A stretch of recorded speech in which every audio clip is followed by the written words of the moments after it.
कार्तिक मास के शुक्ल पक्ष की प्रबोधनी या देव उठनी एकादशी का महत्व। ब्रह्मा जी बोले, हे मुनि श्रेष्ठ नारद, अब आप पापों को नष्ट करने वाली तथा पुण्य और मुक्ति को देने वाली प्रबोधनी एकादशी का महत्व सुनिए। इसे देव उठनी एकादशी भी कहते हैं।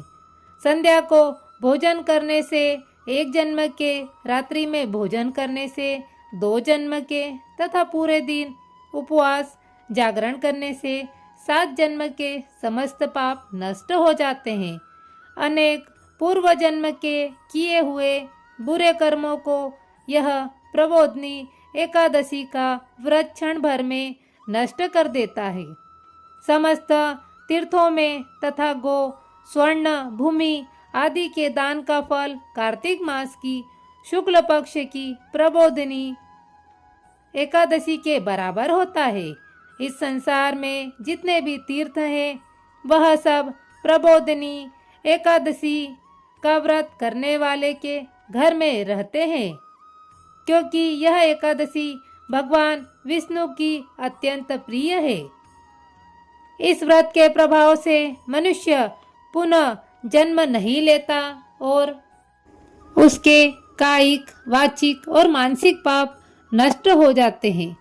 इस एकादशी के दिन जो दान, तप, होम, यज्ञ आदि करते हैं उन्हें अक्षय पुण्य मिलता है।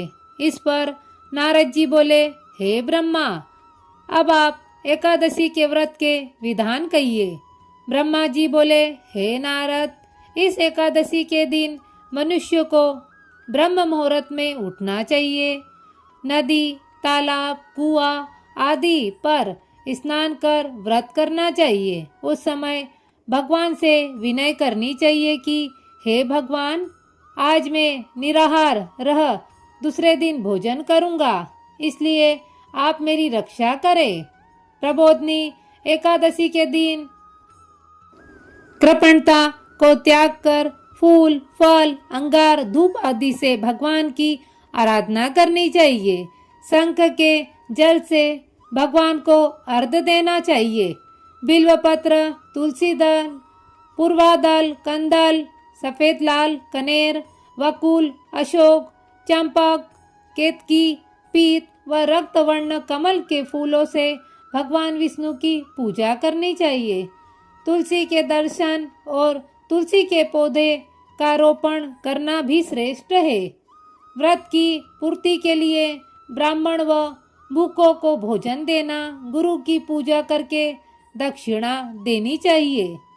दही, शहद, घी, दूध, चावल, सेयादान, स्वर्ण सहित तिलक दान, बेलदान और जो इस मास में नमक का त्याग करते हैं उन्हें शक्कर का दान करना चाहिए। प्रबोधनी एकादशी का विधि पूर्वक व्रत, दान आदि करने से इस लोक तथा परलोक में अत्यंत सुख मिलता है।